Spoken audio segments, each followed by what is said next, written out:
Yo, what's going on, snipers, and welcome back to our Chicago Blackhawks franchise mode here in NHL 23.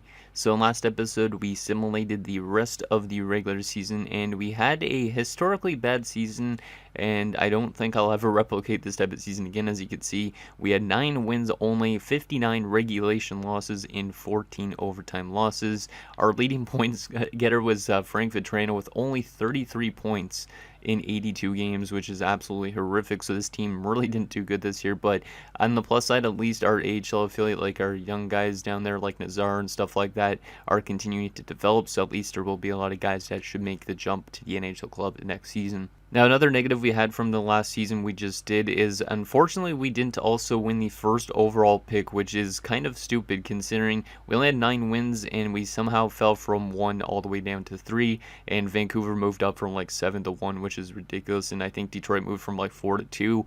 So unfortunately, we have the 3rd overall pick, but we might end up trying to move up to get that first overall pick because it might be worth it, just because, as you can see here, Asher Vance is a high lead. He might be a two-way forward, but this guy has really good attributes all across the board, so I think it'd be definitely worth it to try and trade with the Canucks to move up, because the Canucks should be willing to move this pick, I'd say, in a sense, because they already have like Elias Pettersson. They also did bring in Ryan O'Reilly to the roster, because I was looking at their contracts off YouTube after I recorded the last episode, and you can see that their center depth right now has Elias Pettersson and Ryan O'Reilly for 2 years. And then if you go into the system as well, they do have actually like Berkeley Catan, who they drafted last offseason, and that was 5th overall, so they technically do have a center of the future as well, and Elias is locked up for how many years? For a long-term deal. So basically Catan and Patterson are the centers of the future. Ryan O'Reilly's just a temporary piece, it looks like, but regardless, I don't think they really need another center on this team, so I think we will try and swing a trade with them to get that first overall pick if we can. Now, before we get into the draft and resign stage, we do have a couple comments to go over. So the first couple are from Rebecca Weiss Woods.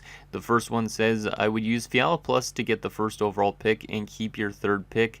Maybe use next year's first in the Fiala trade. And I've noticed that if young players stop growing in the AHL, once they get called up, they start growing again. So some of the guys that aren't growing in the AHL, it'd be better if they were in the NHL, and then they'd start growing again, I guess. And also trading Fiala to get the first pick. I don't really know if Fiala's got enough value to trade for the first overall pick. Like if we go to our trading block and just see how much value Fiala has. Kevin Fiala has not a lot of value, so I don't think we're going to be able to just trade him almost straight up to get the first overall pick. Like, I feel like we would have to move him, and if you're saying moving like next year's first round pick, it might be worth doing that in a sense, because that could be a pretty high value pick just because of the fact we're still kind of in the rebuilding stage anyways. But the same thing, it's like a bit of a risky thing to give up our first rounder for next year, but also with the amount of youth in our system, we should be a better team for sure next season. So it might be worth it to give up, but it's still a pretty big risk. But at least we would get a pretty good young player into the roster to help fill out our core a little bit more. So I might be willing to do like Fiala in a first round pick and try and get that number 1 pick, but we might have to do the 3rd overall, and we might honestly just have to throw in like, I don't know, a late round pick or a couple late round picks, or maybe a couple second round picks, and we should be able to swing a deal like that, I would assume. But obviously we're gonna have to try and see what we could do best. Also, like guys like Quinton Byfield, I don't think I want to be trading to get rid of get that first overall pick just yet, because we do need that cap hit. So kind of like I'm thinking at least like the center core of the future. Right now it would have Byfield and it would have Pettersson. But the other center that is the first overall pick this year, Asher Vance, if we get him, it might wean out getting rid of Byfield at some point, but I don't really know when. Maybe once the ELC comes to an end for somebody like Pettersson, that we could give him a long-term deal for around the same price, because if we get rid of Byfield now, our cap situation is going to be not that great, because it's hard to get ourselves to the cap floor, at least with this team. So that was the first comment from Rebecca. The next comment from Rebecca says, and that Markstrom kid looks great for Philly. He might be running for D-Man of the Year in the future the way he is growing. So, yeah, that Markstrom guy that we were looking at before, he looks like he could be a pretty solid offensive defenseman. So, hopefully down the road, maybe we could trade for that guy. If not, hopefully we don't have to play him in a Stanley Cup final or something like that, because, yeah, he looks like he could be a pretty good offensive defenseman for only a top 4. The next comment is from Yo-Yo What's Up 101. He says 9-win season and you still don't get the first overall pick. That's crazy. I definitely go for the first overall pick because of the new coach and everyone is back to their normal overalls. If you don't somehow get the first overall pick, I would go with Tikhonov. Glad to be back watching the series. So yeah, I think we are definitely going to try and move up because like you guys seem to be saying we should try and move up. So we're going to definitely try to do that. But if for some reason we can't, yeah, Tikhonov is definitely another solid option in this draft class. He is a left wing, right wing sniper, really good shooter. He's definitely going to be a little bit of a weaker player out of the draft, probably like a 78, 79. But he does look like he's going to be a really good goal scorer. And he's compared to Marcus Naslund, which is probably my favorite Canucks player of all time, so that's kind of a neat one. So we'll see if we end up getting Tikhonov or if we are able to move up and get Vance. But if we could get both of them somehow, that would be great. But I don't think there's any way we could do that unless we got rid of one of our defensive prospects that are medium elite in order to get a high up pick to get Tikhonov. But I don't think that's worth it in a sense. The next comment is from Saturn Otaku. He says the coach initially rejected because he didn't like the size of the market he was after. Apparently the game programmers didn't take into account that Chicago is one of the 5 largest cities in the United States. If you can't trade up for the first overall pick, go for Tikhonov. He has good goal scoring potential and could play either wing. So Saturn Talk was also saying to go with Tikhonov if we can't move up. And yeah, that's kind of funny about them saying though that our market size was small, even though we're in Chicago and that's one of the biggest cities in the United States. So yeah, the game definitely needs some tuning here there, EA, and just keep an eye out for those little things because those little things should be fixed easily. The next comment is from HockeyGuy88. He says, I would go with Tikhonov since it looks like he's going to be a great goal scorer. So, yeah, he's also saying to go with Tikhonov, but I would assume also from his point of view, he would probably say, well, yeah, we could try and move up at least as well. And then the last comment is, our last 2 comments is from Mike Garbrand. He says, go with Tiki, so he means Tikhonov as well. I don't know why people are calling him Tiki, but that's his nickname, I guess, if we end up drafting him at 3.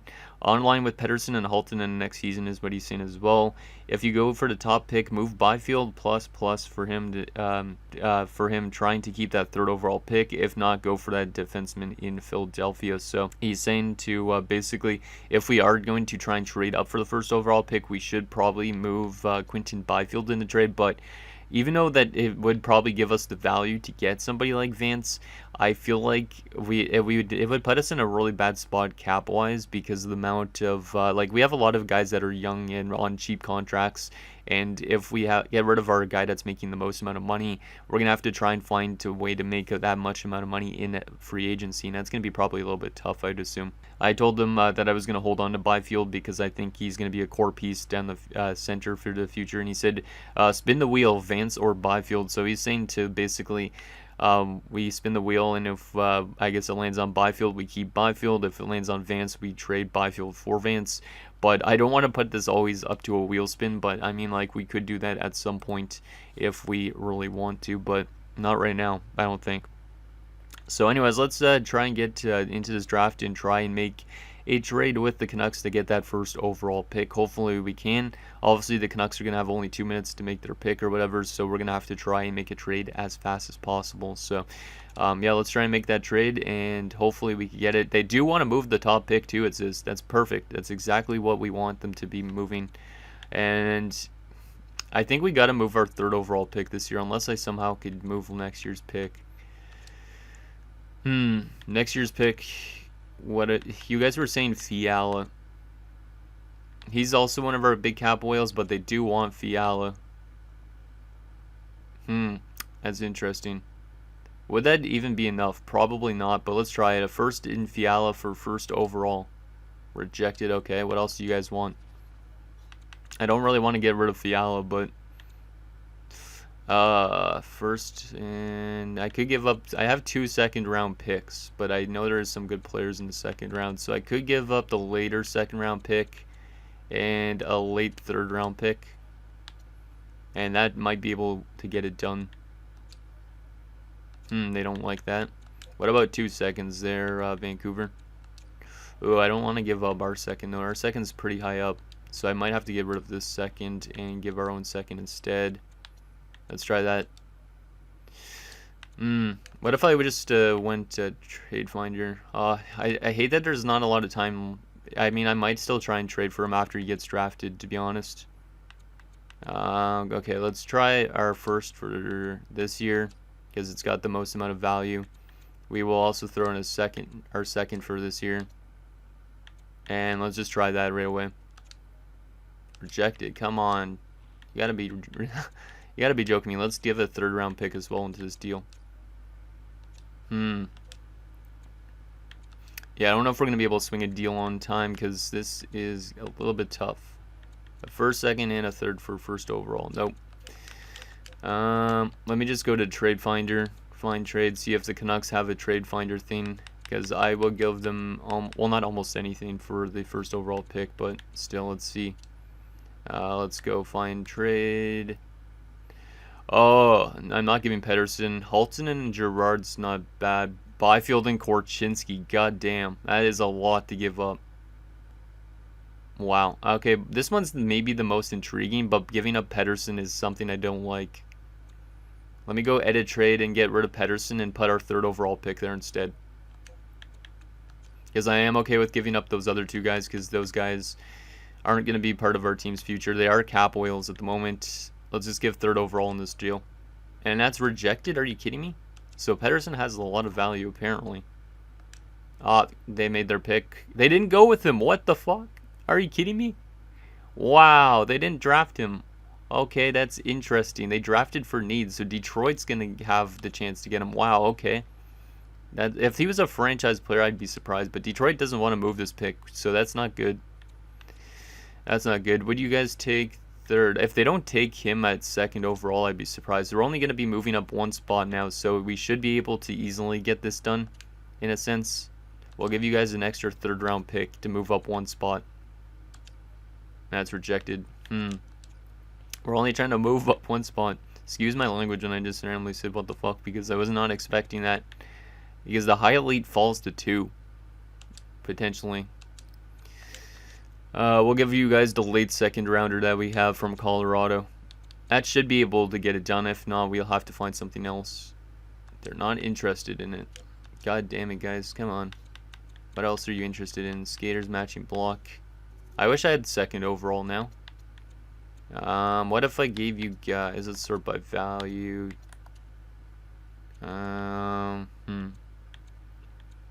could just throw Tulipov into this since he's a low top 6.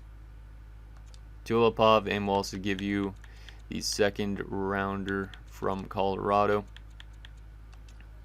That's rejected. What about our own second rounder? Come on, Detroit. Work with me. We are trying our hardest to move up. I could give them a second rounder for next year as well. Maybe that'll get it done. 2 seconds and a first. There you go. We moved up one spot. We gave up a lot to move up one spot, but we are going to be able to get that high elite player now, which is great. So Michael Misa should be going to Detroit then in a sense, but I was not expecting Christensen to go at number 1. So here's Christensen in case you guys want to take a look at him. He's a DFD, so I would never take a DFD first overall, but there he is. Going to the Canucks. They pass on the high elite. But I guess they're drafting for need more. Maybe they just needed more defensemen or something. But we're getting Asher Vance here. So welcome aboard, Asher Vance to Chicago. Oh my goodness. 84 overall out of the draft as well. And high elite potential. This guy could end up being a franchise player at some point. And he's a sniper, which is not what I was expecting. 93 shooting across the board. He's got great face-offs as well for a sniper. Really good physical categories, really good skating, really good offensive awareness. Yo, this guy looks sick. This might be the best player I've ever drafted. Who knows? If this guy gets to being like a 96 or something like that franchise player, because after 1 year, this guy could end up being a 90 almost, if he plays with the right players. So I think Byfield now definitely should be on the chopping block in that sense. I wasn't expecting to be an 84. Wheels, it's tricky, magnetic, and make it snappy. So good shooting, good pass reception. He's got great trick shots, apparently. So he's a good Call of Duty player. And he's got good skating. But in general, he's just overall a really good player. Like, his only weakness is his fighting skill. Pretty much, and his poise is low, but that's it. Everything's like 80 plus. So that's a really nice one there. So Vancouver done goofed. I tried to trade for the first overall pick and they rejected it, but apparently they wanted the DFD. which is very interesting. So there you go, Asher Vance, maybe our biggest steal ever. Let's see what Detroit gets at number 3. They get Michael Misa, 79 medium elite, obviously the real player. So there he is. So Detroit at least still gets a center of the future, but we get the high elite potential, which I really like. Pittsburgh at 4 is going to get Tikhonov, who we were looking at. So there's Tikhonov. He's a 77 only, but he would have probably played in the AHL if we would have drafted him, I guess, right away. But yeah, he's got really good shooting as well. So there you go on him. Now the question I have for you guys is, since Vance is a good face-off man, are we going to play him at center, or do we play him as a winger since he's actually a shoot-first player? Like, he's a sniper. He's got really good shooting. He should probably play on the right side with Pettersson, so maybe we actually do keep Byfield in that sense, because Byfield and Pettersson could be the centers, Vance could play maybe on the wing, and then he could also play center at other positions and stuff like that if we need to. But I wish Vance also was like a right winger, because it would make more sense to play him on the right wing. Okay, let's see what Anaheim gets here. They get Waugh. He might be a real player, I don't know. I don't think he is, though. 81 medium elite. Yeah, looks really good as well. He's a playmaker. Wow, he's got a lot of X factors as well. Good deking and good passing pretty much with this guy. Good skating as well. So there's your top 5 of the draft. Let's sim to our second round pick. That was a pretty good first pick, though. I am very pleased with that. That makes up for the season we had, and also not having the first overall pick. I was not expecting Vancouver to take that defenseman at all. Sorry if the audio was really loud at that spot, because I was a little bit loud when I saw that they didn't take him. What do we want to go with here in the second round? Did we pin anybody for the second round, or no? We did not pin a single player, apparently. So it looks like the rest of this draft might be a crapshoot. There is a gem, but I don't think... Yeah, he doesn't look that good. He's a 5-year-out goalie. Same with Gortz. So I don't want to take a chance on a 5-year-out goalie, because it would be a bit of a project for us. So let's see. We got Rutu, 5 years out. No thank you. Ladipov, 5 years out. I think we also need to address these scouts this offseason, if I remember right. So I need to make sure I do that. So this episode may be a little bit long, because we're already running around 20 minutes. Henrik Brunstrom, 4 years out. That's interesting. I might go with Brunstrom here. We already do have a defensive prospect with that last name too, which is kind of funny. But yeah, I'm going to go with Brunstrom here. I don't really know what to go with. This draft class doesn't look the best anymore. Medium top 6D, not great, but maybe he becomes something since he's a second round pick. But yeah, this draft class, not looking too good. There is a guaranteed starter, Rudy Pitton, who I did not pin, but he is a gem, and he's 5 years out at 17. It's not bad, I guess, because he's 17 only, so he'd be like 23 when he makes the NHL, is what it's saying. And he's a gem. Yeah, let's go with the starter. Why not? Since he's guaranteed being a starter, we'll take him anyways. Medium starter, 56 overall, not bad. We'll see if he develops into being something for us, but that gives us another goalie prospect at least. I don't like that we have so many picks in these drafts that are always really bad, at least what they look like on paper. 5 years out. Yeah, this is not a great draft class. This guy might have an X factor. He doesn't have any guaranteed X factors, but he might have like good hitting and good defensive stats. So we're going to take a chance with Adrian Fane here. And he's a low top 9, 57 grinder, and he does not have any X factors, god damn it. Oh well. We didn't really have much of a grinder anyways, so if that guy ends up making our bottom 6, at least we'll have somebody to maybe kill some penalties and throw some hits, get the team a little bit of momentum. But yeah, this draft class not looking too good, other than that high elite that we took at number 2. I'm still surprised that Vancouver didn't take him. Guess we'll go with Marchenko here, or Marcinko. Marcinko? Yeah, probably Marcinko. Peter Marcinko. There he is. And let's go with 97 now. Yeah, this is a terrible draft. If there's already like low 7th supposed to go and we're in the 4th round, the depth of this class is very bad. I might honestly auto sim the rest of this, because I can't stand looking at this class right now. It looks terrible. Yeah, there's literally low 7th D supposed to go in the 4th round. So that high elite that we got, definitely the best player in this draft class by a long shot.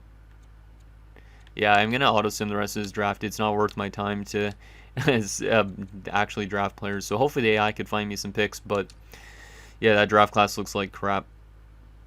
So the computer got us Delorier, Olofstad, Lieb, Furland, and Barnett. But Vance at number 2, I am very pleased with that. Everything else probably won't make the NHL. So let's get to this resign stage here. And do we need to resign these scouts? Are they actually good scouts? Yes, Gregorenko is, so he could definitely come back. What about the other scout that was up for renewal? He is not. Okay, so we're definitely going to sign a bunch of scouts in this offseason as well. We'll do that next episode because we'll do that when we do the free agent portion, obviously. But yeah, we're going to have to definitely fire our scouts and address that. So remind me down below in the comments and I will get to that for sure. Let's get to this re-sign stage though because we got some big contracts to dish out, I think. We didn't end up trading away Fiala, which is nice because now our team is actually coming together quite nicely for next season already. Because if you look, like we have Byfield, we have Vance, we have Pedersen for centers. Vance could honestly probably play as a winger because of his shooting. And then we also have Brad Lambert who's jumping up, Zari who's jumping up, Reichel, Kurashev. I don't know if I should have gave Kurashev as long of a deal as I did because now he's kind of running out of real estate in terms of the actual centers. Like he's going to probably have to play on the left side this season like he did last year.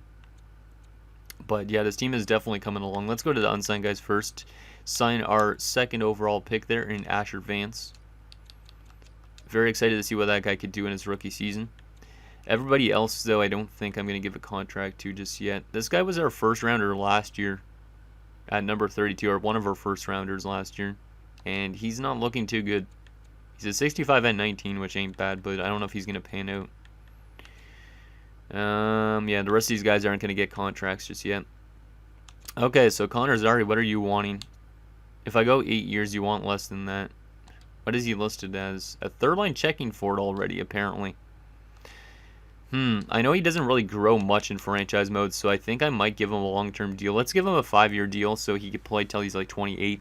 I know he's not going to develop much more, but still, why not as well give him 5 years, and we'll try and talk him to 1.5, a little bit less than he wants. Oscar Olesen. Let's just give him what he wants.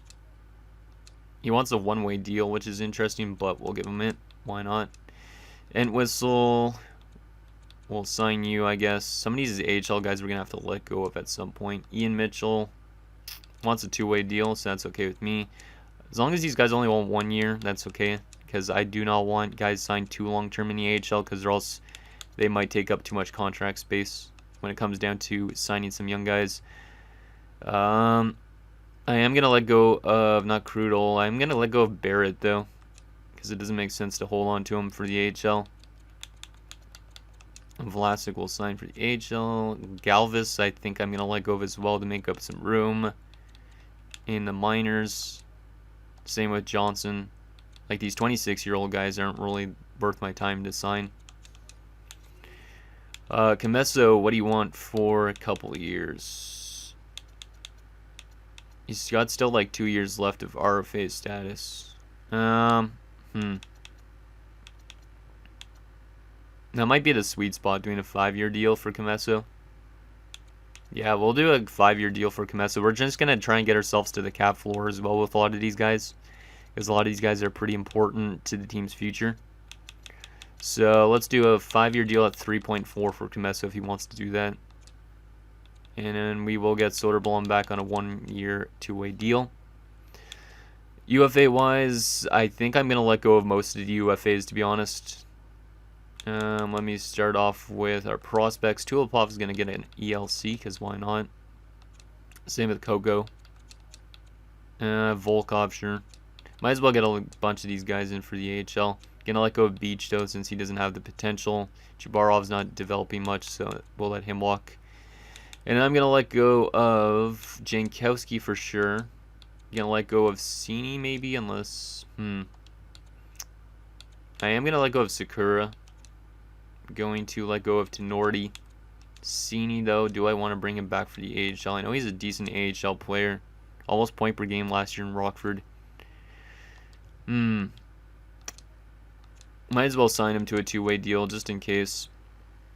And then we're going to let go of, I think, almost every one of these guys here. Maybe we could bring back Kubalik. But I don't know if he would want to come back. Some of these guys probably don't want to come back to this team. I am going to let go of Vetrano, our leading point getter, though, from last year.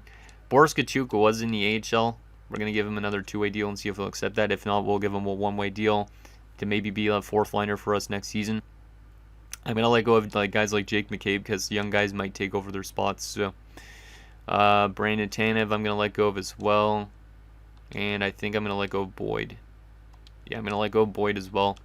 Because that way we can find some better pieces in the offseason. And let's see about Kubalik.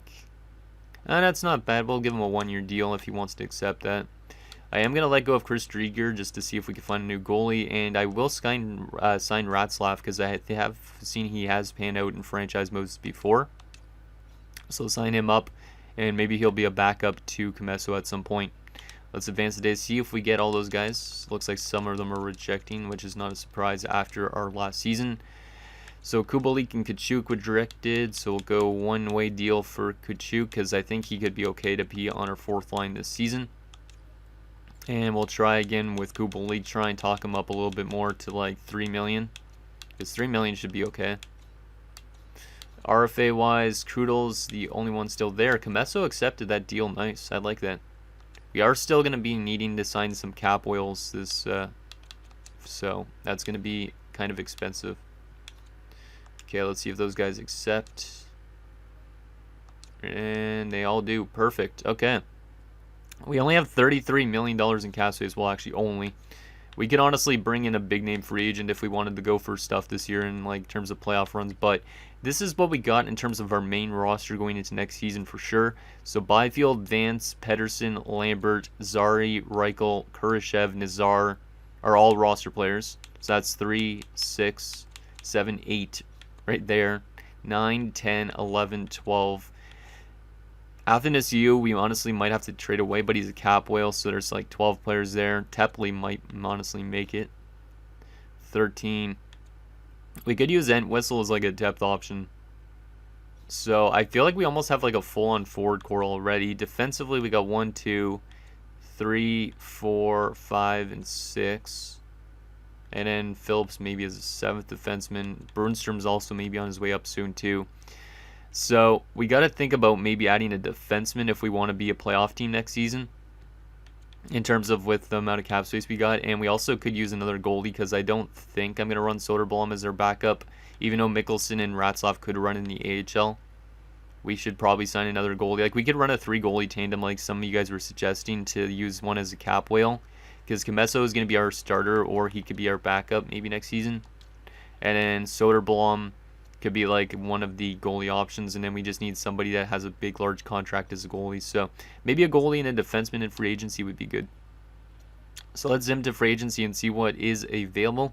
We'll also quickly take a look at the trading block because we are pretty late into this episode, and we also will address our scouts in next episode as well, just because I don't want this episode being too long for you guys.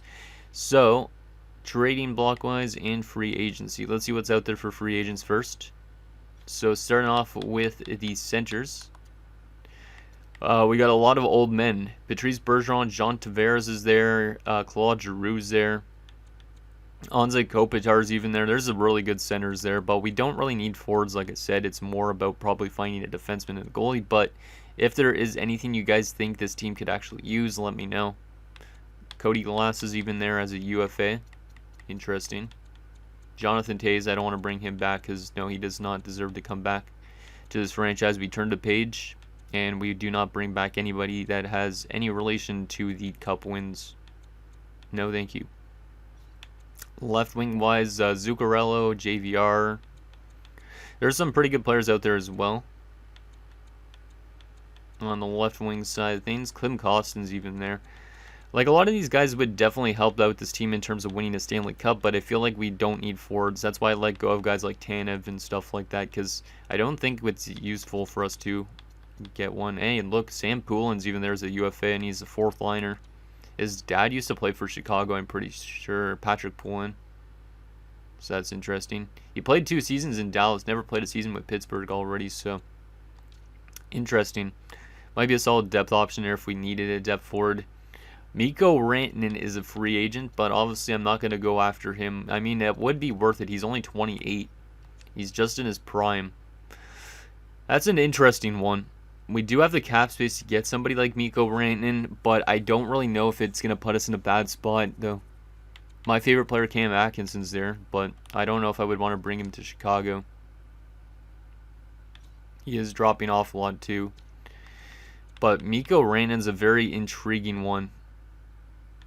There's also Travis Konechny, which is interesting, but Rantanen would be incredible for this team. We have the cap space. I don't know where we would slot him in, probably on like a top line or something like that, obviously, but I mean, we already really have our sniper with the guy we just drafted, so it's like, do we risk bringing in another good sniper?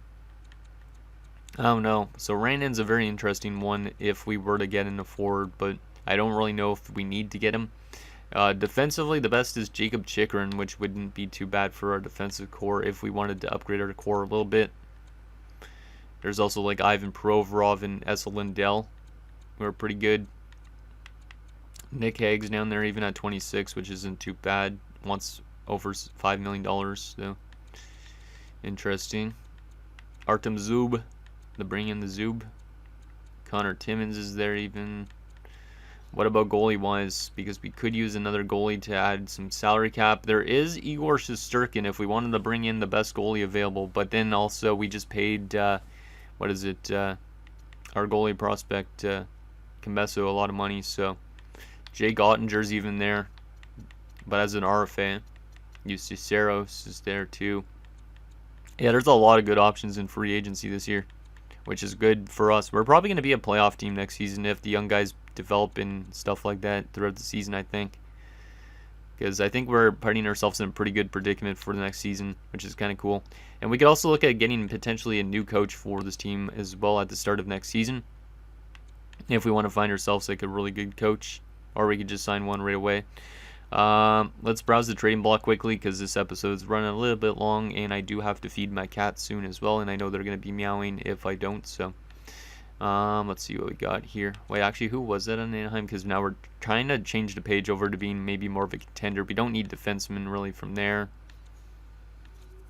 because I don't think we do at least. Wait, how much years? Fowler has one, Trouba has one, and same with Buzzin. So maybe Trouba would actually definitely be a good upgrade on the defensive front, but in 85, it's not too bad. What else we got here? Tyler Toffoli, Antti Ranta. Don't really need those type of guys. Pacioretty, Kochikov got put on the trading block. That's an interesting one. But he's making $805K. I need somebody that's making more money to get ourselves back to the cap floor.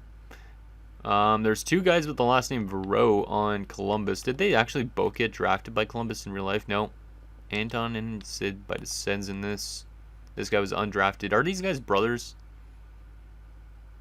Yeah, I think that... No, maybe not. Maybe they just have the same last name. I am confused. Yeah, I don't know if they're brothers. They don't look super similar. They just have the same last name. Interesting. DeMello and Fleury, that's not bad top 6 options, but I would look more for a top 4 defenseman if we were to bring one in. Colin White's on the block. Logan Couture. A lot of old guys. Drew Doughty. Troy Stetcher. Kevin Shattenkirk. What else we got here? Adam Pelech, obviously he's a really good elite shutdown defenseman, but I don't really know if I want to... 5.75 for 4 years ain't that bad. He's 30 years old, though, is the only thing. Adam Pelech could be interesting as a shutdown defenseman, but... And then while Ryan Lindgren got paid a lot, Chris Kreider's on the block as well, and Ryan Strome back in the Rangers, same with Nyquist and Goodrow. What else do they got? Kevin Hayes on the block. So there is cap whales available trading-wise, but I think we could honestly sign some because we got the amount of cap space we got. Letty Falk, Torrey Krug, Colton Parayko on the block, but 5 years left at 32. No, thank you. Don't really like that. Brock Besser, but he signed for multiple years. Oliver Shillington for 2 years. That's not bad for an 83, I guess. Not Morgan Riley. Why did I almost said Morgan Riley? Mike Riley, OEL. Nick Backstrom. That's actually pretty decent as a center, but we don't really need another center. And that's pretty much it. So anyways, guys, that's going to do it for this episode of our Chicago Blackhawks franchise mode. So in next episode, we will take it to the free agency and maybe making some trades and that type of thing and just filling out our roster. But I think this team is literally going to be a pretty good team next season. Once that locker room chemistry goes up, once we get a new head coach maybe even and some new scouts, I think this team might be a playoff team as early as next season if the young guys actually start to develop and actually start to produce as well, like Connor Zary, for example. So guys, think down below, and I'll see you guys next time.